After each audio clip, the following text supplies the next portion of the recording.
شیکاگو آشوبه. درگیری بین گنگ‌ها زیاد شده و آمار تیراندازی و کشته‌ها هم داره میره بالا. یه مأمور پلیس که تیر خورده رو آوردن بیمارستان. کاراکتر اصلی فیلم پاول میره بالا سرش، اما خیلی دیر شده. مأمور فوت کرده. توی یک هفته گذشته این 15مین نفره که توی تیراندازی‌ها کشته میشه. پاول با همسرش لوسی و دخترش جردن زندگی میکنه. جردن دانشگاه نیویورک قبول شده و چند وقت دیگه هم راهیه. بعد از صبحونه خانوادگی دور هم میرن واسه تماشای بازی جردن. پاول و لوسی لاوی داوی دارن از زندگی لذت میبرن، ولی یکی از پدرها دائم کنار زمین داد و بیداد میکنه و فوش میده. پاول میگه داداش ایزی، خبری نیست و سکته میکنی. طرفم داغ میکنه و میگه فوزولیش اصلا به تو نیومده. آرامش دوست داری؟ خفش و حرف نزن. دعوا بالا میگیره، ولی لوسی پاولو آروم میکنه که داستان همینجا تموم بشه. بعد بازی دور هم میرن نهار بخورن. داداش پاول فرانک هم هست. جردن داستان دعوا رو تعریف میکنه. فرانک هم میگه خبر نداری این بابات جوونیاش بزن بهادری بوده. فرانک چند وقتی زندان بوده و تازه از زندان آزاد شده. واسه صاف کردن بدهی‌ها و سر و سامون دادن به زندگیش از پاول پول میخواد. اونم اوکی و بهش پولو میده. میگل کارگر رستورانه. ماشین فرانکو براش میاره تا بره. فرانک میگه فردا شب واسه تولد پاول توی رستوران دور هم جمع میشیم و یادتون نره. میگل میشنوه. وقتی که میره ماشین پاولو براش بیاره، آدرس خونه‌ش رو از روی جی پی اس ماشین میبینه و عکس میگیره. تا وقتی پاول و خانواده‌اش میرن واسه مهمونی، خونه رو خالی بکنه. همه اومدن واسه مهمونی امشب یا همون جشن تولد پاول. لوسی به عنوان کادو یه ساعت براش خریده. همون موقع از بیمارستان زنگ میزنن و به پاول نیاز دارن. باید هر چه سریعتر خودش رو برسونه به بیمارستان. پاول از ناچاری میره بیمارستان و مهمونی کنسل میشه. به جاش لوسی و جردن میرن بیرون تا یه سری خرید بکنن و خودشون توی خونه کیک درست بکنن واسه وقتی که پاول از بیمارستان برمیگرده. بعد از برگشتن لوسی و جردن یه ون مشکوک سر میرسه و نزدیک خونهشون پارک میکنه. جردن میره طبقه بالا. لوسی هم توی آشپزخونه مشغول آشپزی که باد میزنه و صفحه کتاب ورق میخوره. میفهمه که پنجره بازه. کف خونه هم یه رد پا از گل و خاکه. میفهمه یه نفر یا شاید هم چند نفر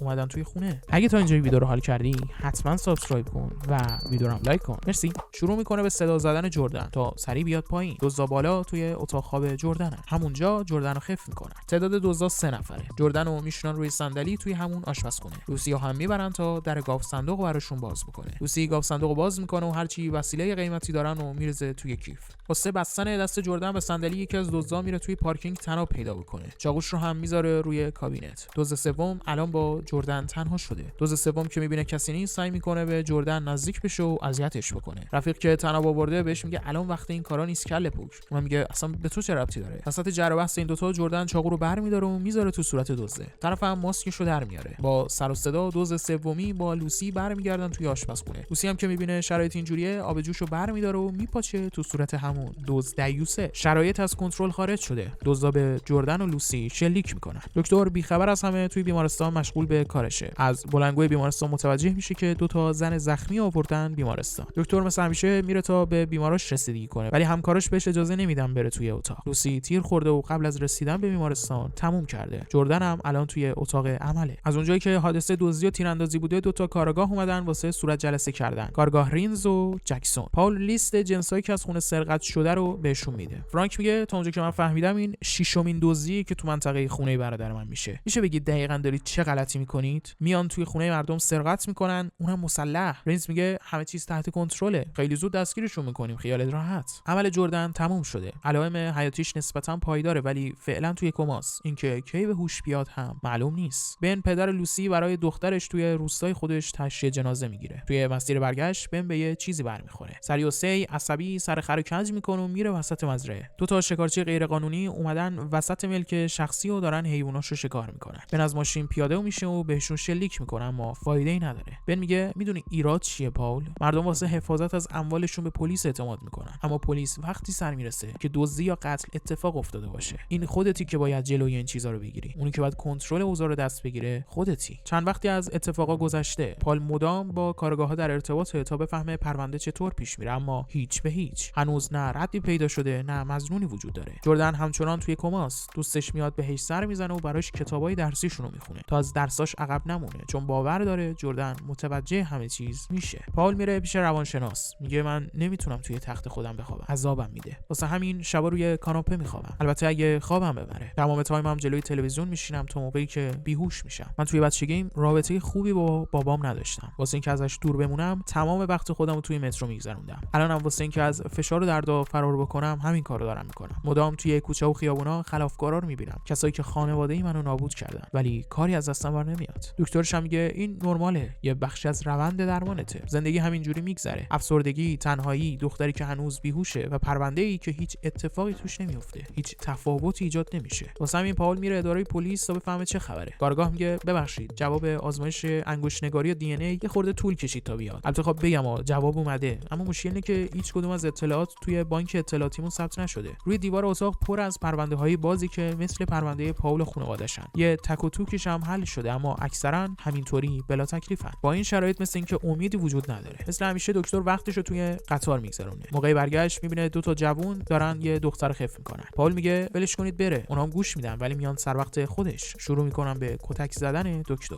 شب نشسته و یه کلیپ میبینه. تبلیغ یه اسلحه فروشی. توجه پاولو جلب میکنه. به نظر فکر خوبی میاد. فردا صبح میره همونجا و یه سری میزنه. تو شاید یه چیزی هم خرید. ولی یه مشکلی هست. واسه فکرایی که توی کله دکتره اینجوری یه خورده سخته. واسه خرید اسلحه باید یه سری برگر رو امضا بکنی. یه کلاس هم بگذرونی. و اینکه همه مغازه دوربین داره و خرید کردنش ثبت میشه. واسه همین بیخیال خرید اسلحه میشه. درگیری‌ها توی سطح شیکاگو ادامه داره و تعداد زخمی‌ها و کشته‌ها هم هی داره بیشتر میشه. یکی از زخمی‌ها که آوردن بیمارستان یه کلت جیبشه. کلت از جیبش میفته روی زمین و دکترم پاسش میده زیر تخت بدون اینکه کسی متوجه بشه. یه اسلحه بدون کد رهگیری یا سندی که بشه ثابت کرد برای پاوله. فقط یه مشکلی هست. اونم اینه که دکتر اصلا تیراندازی بلد نیست. اما خب خدا برکت بده به اینترنت. پاول کار با اسلحه و باز و بسته کردنش و هر چیزی که لازم باشه رو به مرور یاد میگیره. تیراندازی هم تمرین میکنه و کم کم توش حرفه‌ای میشه. حال جردن توی بیمارستان تعریفی نداره. واسه اینکه تشنج کرده مجبور شدن دستاشو به تخت ببندن. پاول میگه میبینی فرانک دستای دختر منو بستن به تخت، اما اونایی که این بلا رو سرش آوردن اون بیرون الان آزاد دارن میچرخن. وقتش پاول اون چیزی که براش خودشو آماده کرده رو عملی بکنه. نصف شب اسلحه رو برمی‌داره و یه هودی میپوشه جوری که چهرهش مشخص نباشه. بعدش هم میره سمت محله‌های هومه شیکاگو، جایی که بیشترین جرم اتفاق میفته. پاتوق گنگسترها. کنار خیابون متوجه میشه دو تا اراذل دارن ماشین یه زنو میدزدن. زن از ماشین پرت میکنن بیرون و با سرعت راه میافتن. پاول هم شروع میکنه به شلیک کردن به ماشین. از اونجایی که هنوز خیلی بلد کار نیست دست خودش رو زخم میکنه. یکی از اراذل از ماشین پیاده میشه و شروع میکنه تیراندازی کردن سمت پاول میره پشت یه ماشین و پناه میگیره. وقتی این طرف بهش نزدیک میشه خیلی شیک با یه تیر خلاصش میکنه. توی ساختمون روبرو یه زن داره کل اتفاقا رو میبینه و با گوشیش فیلم میگیره. دزد دومی هم که پشت فرمون بوده سقط شده. تازه صدای آژیر پلیس داره میاد. پاول هم سریع واسه جیم میزنه و میره سمت ایستگاه قطار. از اونجایی که داداشمون دکتر هم هست واسه زخم و زیلایی که شده خودش کارو در میاره. همونطور که بن میگه پلیس وقتی سر میرسه که اتفاق افتاده باشه. ویدیو رو نشونه کارگاه میدن اما توی ویدیو صورت طرف مشخص نیست. کارگاه میگه اینجا رو ببین، طرف انگار تازه کاره با اسلحه به خودش آسیب زده. به دختره میگه خواهشاً اینو جای پخش نکنی و بذار خودمون حلش میکنیم. اونم میگه با عرض شرمندگی یه ساعت پیش آپلودش کردم. پاول خودش هم ویدیوشو توی اینترنت دیده. خوشش میاد از کاری که کرده. بعد از کلی وقت انگار یه حس آرامشی میکنه. ویدیو با سرعت وایرال میشه. همه دارن در موردش حرف میزنن. یه سری‌ها طرفدارش شدن، یه سری‌ها هم باهاش مخالفن. با همه اینا مرد هودی پوشی که چهرهش مشخص نیست معروف میشه به فرشته مرگ. پاول دستشو کاور میکنه. هر موقعی هم که پلیس ببینه قایمش میکنه. چون تنها رد از فرشته مرگ همین زخم دستشه. یه مریض کوچولو آوردن برای پاول. پسر پاش تیر خورده. پاول میگه وسط درگیری گنگسترها گیر افتادیم. مگه نه؟ پسرم میگه نه، بستنی فروش بهم شلیک کرد. اگه براش کار نکنم کتکم میزنه. این بارم بهم تیر زد. پاول آدرس پسر از روی پرونده پزشکیش برمی‌داره. یه هودی از رخشورخونه کش میره و میره سراغ بستنی فروش. یارو کنار خیابون نشسته و توی یه چرخ بستنی فروشی مواد جابجا میکنه. پاول میاد و بدون معطلی ترتیب یارو رو میده و بعدش هم جیم میزنه. به محض سقط شدن طرف ملت میرزن و جنساشو دو در میکنن. کارگاه‌ها سر میرسن. تنها اطلاعاتی که مردم میدن اینه که طرف یه مرد میان سال سفید پوست بوده که هودی پوشیده و قیافش هم مشخص نیست. بچه‌ها دارن اونور صحنه یه جرمو بازی میکنن. کارگاه یه بار دیگه ویدیو رو میبینه و یه اطلاعات دیگه دستش میاد. اونم اینه که طرف چپ دسته. عملیات دوم فرشته مرگ رو معروفتر از قبل میکنه. رئیس پلیس شاکی از اینکه یه نفر داره تو کارشون دخالت میکنه. جدا از اون بعید نیست بقیه هم یاد بگیرن و بخوان همین کارو بکنن. اصلا هم که نقل و نباته. کارگاه میگه نگران نباش رئیس، پیداش میکنیم. البته خب به مرور دیگه. پاول حالش زیادی رواله. روانشناس میگه حالت انگاری خیلی بهتر شده. عالیه. هر کاری که میکنی همون ادامه بده. یه قربانی تیراندازی دیگر رو آوردن بیمارستان. طرف میگله، همون یارو که توی بیمارستان کار میکرد. ساعت کادویی پاول هم دستشه. میگل میمیره و تمام. پاول میره توی آمبولانسی که میگل آوردن. گوشیشو پیدا میکنه. بعدش هم با اثر انگشت جنازه قفل گوشیو باز میکنه. پاول گالری رو زیرو رو میکنه و برمیخوره به همون عکسی که از توی ماشینش گرفته. بیشتر میگرده و آدرس یه کلابو پیدا میکنه. یه کلاب که در اصل همون جاییه که جنسای دزدی و مالخر آب میکنه. اول میخواد زنگ بزنه به پلیس و بگه داستانو، ولی اینجوریه که گوره باباشون تا اینجاش خودم اومدم، بقیه‌شم خودم هندل میکنم. دوباره رخشورخونه، دوباره هودی به سمت کلاب رفیق میگل. پال میگه من صاحب کار میگلم، همون رستورانی که کار میکنه. یه سری چیزا میخواستم، گفت تو فقط میتونی واسم جورش کنی. طرف برچسب رخشورخونه رو میبینه، به پاول مشکوک میشه. واسه همینم پی ام میده به رفیقش به اسم فیش تا زودتر بیاد. بعدش میره که از زیر پیشخون اسلحه رو در بیاره، اما پاول دستشو میخونه. طرف پاولو میبره پشت مغازه، جایی که همه جنسای دزدی رو انبار کردن. هر چیزی که از خونه پاول برداشته شده همینجاست. همین موقع هاست که سر و کله فیش هم پیدا میشه. دکتر اول از همه ترتیب صاحب کلابو میده و بعد با فیش درگیر میشه. اول یه تیر میزنه به پاش، بعدش هم قفسه ها رو برمیگردونه رو سر و کله‌اش. فیش از انبار فرار میکنه و میره جلوی مغازه. دکتر هم از دوربینا موقعیت رو میبینه و یه تیر تمیز دیگه هم شلیک میکنه. میگه بجز تو اون میگل عوضی کی دیگه اون شب بود؟ فیش اسم جو رو میاره، میگه همه چیز اون برنامه‌ریزی میکنه. آدرس و شماره‌ش هم توی گوشیمه. پاول تا حواسش پرت گوشی میشه، فیش غافلگیرش میکنه، اما قبل از اینکه بتونه شلیک بکنه یه توپ بولینگ زارت میخوره توی سرش. تا میخوره زمین، پاول هم خلاصش میکنه. پاول میره سر وقت هارد دوربینا رو بازش میکنه و با خودش میبره. اما وسط درگیری انگشتری که دست پاول بوده در میاد و میفته وسط مغازه. بار دیگر خدا برکت بده به اینترنت. پاول یاد میگیره چطوری هاردو بتره کنه که نشه ویدیوها رو ریکاوری کرد. دوباره فرشته مرگ میشه تیتر 1 همه اخبار و رسانه ها. پاول خودش آماده میکنه برای نفر سوم، یعنی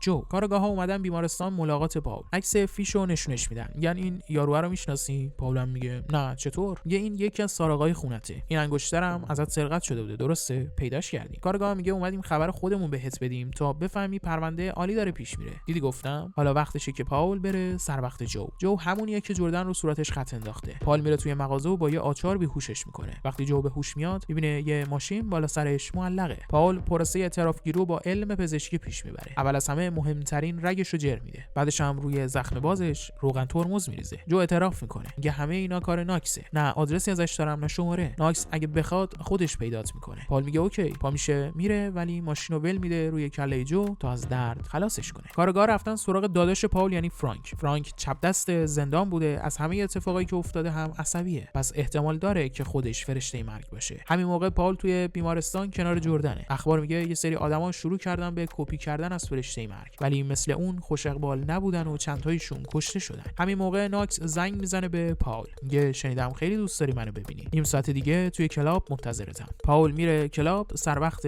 اصل کاری. فرانک هم از شر پلیسا خلاص شده و اومده خونه پاول تا قضیه رو براش تعریف بکنه، اما کسی توی خونه نیست. فرانک میره سمت زیرزمین. همه بند و بساط پهن کف خونه. اینجاست که فرانک میفهمه فرشته مرگ داداششه. کلاب خیلی شلوغ بلوغه. ناکس به پاول پیام میده که بیا سمت دستشویی. وقتی میرسه زنگ میزنه به موبایل ناکس تا ببینه صدا از کجا میاد. صدا از توی یکی از توالتاست. پاول شروع میکنه به تیراندازی، اما کسی نیست. ناکس از در میاد تو و میگیره روی پاول. پاول میره توی دستشویی خودشو قایم میکنه. خوب پیشرفت کرده. میزنه و ناکس رو زخمی میکنه. بعدش هم شلیک میکنه به جنبه تقسیم برق تا همه چراغا خاموش بشه. وسط همون خرط و خری هم پاول از کلاب فرار میکنه. خبر درگیری رسیده به پلیس. یه نفر توی تیراندازی زخمی شده و آوردنش بیمارستان. تقریبا کل اطلاعاتی که داره طرف میده پاوله. واسه همین میرن سر وقت اتاق دکتر، اما توی بیمارستان نیست. دکتر تو خونه خودش دست به کار میشه و زخماشو تنهایی بخیه میکنه با یه منگنه و چسب قطره‌ای. فرانک هنوز توی خونه پاوله. بهش میگه معلوم است داری چیکار میکنی پاول؟ دیوونه بازی‌ها همه اینا کار تو بوده؟ پاول میگه من اون کاریو کردم که پلیس ارزه‌ای انجامش نداره. من انتقام زن و بچه‌مو دارم میگیرم. هنوزم تموم نشده. محض اطلاعت. کارگاه‌ها اومدن در خونه پاول. چون مظنون اصلی الان قطعا خودشه. فرانک میره در خونه و میگه پاول الان خونه نیست. اگه اومد بهش میگم کاریش داشتی. درسته پلیسا خیلی خرن توی این فیلم، ولی خب اینکه فرانک داره دروغ میگه رو میفهمن. اما وقتی حکمی نداشته باشن نمیتونن بریزن توی خونه دکتر مملکت. از بیمارستان زنگ میزنن میگن جردن به هوش اومده. درسته حال جسمانیش بهتره، درسته که به هوش اومده، اما جردن تازه فهمیده که مادرش کشته شده. همین یعنی حال روحی خرابی داره. بعد از چند روز جردن حالش اونقدر اوکی میشه که برگرده خونه. کارگاه‌ها اومدن بیمارستان تا در مورد شب حادثه یه چند تایی ازش سوال بپرسن. جردن میگه من الان هیچ یادم نمیاد. شاید به مرور زمان یه چیزایی برگرده، اما الان هیچی. وقتی سوار آسانسور میشن ناکس هم میاد. پاول ایگنورش میکنه، انگار که اصلا نمیدونه طرف کیه. ناکس وقتی میخواد پیاده بشه رو به پاول میکنه و میگه خیلی زود میبینمت دکتر. این یعنی تهدید جدی. پس دکتر میره و هر چی که لازم باشه رو میخره. شب پاول متوجه میشه که خیلی زود دارن میان سراغش. جردن رو قایم میکنه توی زیر پله و بهش میگه همین الان با پلیس تماس بگیر. دو نفر با اسلحه سنگین میرن توی اتاق خواب پاول رو میبندن به رگبار، اما کسی توی تخت خواب نیست. یارو صدای آواز همون میشنوه تا میره ببینه چه خبره. پاول اولی رو افقی میکنه. نفر دوم تا نزدیک اتاق خواب آب میشه، پاول میبندتش به رگبار و طرف از بالای پله ها شوت میشه پایین و نفر دوم هم تمام. انگار یه نفر دیگه هم توی خونه هست. صدا داره از زیر زمین میاد. ناکس از پشت سر غافلگیرش میکنه و دست پاول تیر میخوره. جردن با وحشت جیغ میکشه و سعی میکنه بیاد بیرون. ناکس حواسش پرت جردن میشه و پاول دکمه میز و فشار میده و فن آخر رو میکشه بیرون. پلیس سر میرسه. پاول اتفاقایی که غیر از امشب افتاده باشه رو منکر میشه. هر جای زخم و تیری هم که داره میگه مال درگیری همین امشبه. در ضمن کار خلافی هم نکرده. از خانواده‌اش دفاع کرده با اسلحه‌ای که کاملا قانونی خریدتشون. کارگاه میدونه که داره چرت میگه، اما بهتر همینجا داستانو تمومش بکنن. بعد از چند وقت جردن بالاخره آماده اینه که بره نیویورک واسه دانشگاه. الان دیگه شیکاگو میمونه و فرشته مرگ با فراق بال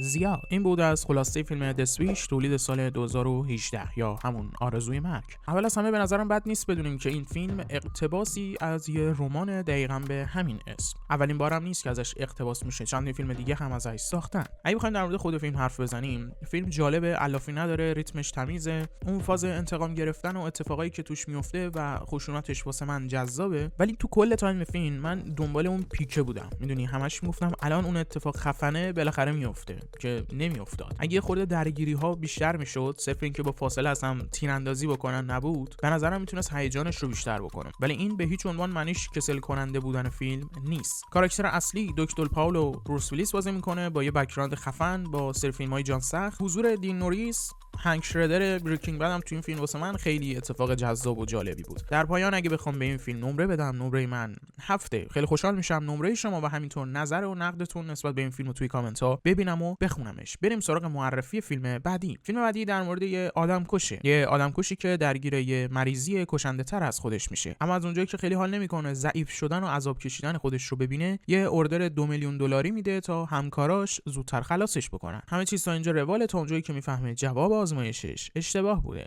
حالا کی میخواد راضی بکنه همکاران آدمکش عزیز رو که از خیر 2 میلیون دلار بگذرن؟ این خلاصه فیلمیه که همین الان روی صفحه داره بهت ساجست میشه و پیشنهاد میکنم حتما ببینیش. اگه این ویدیو رو دوست داشتی حتما لایکش کن و کانال خودت رو هم سابسکرایب کن. از وقتی که گذاشتی ازت صمیمانه متشکرم و در پایان بوس بهت.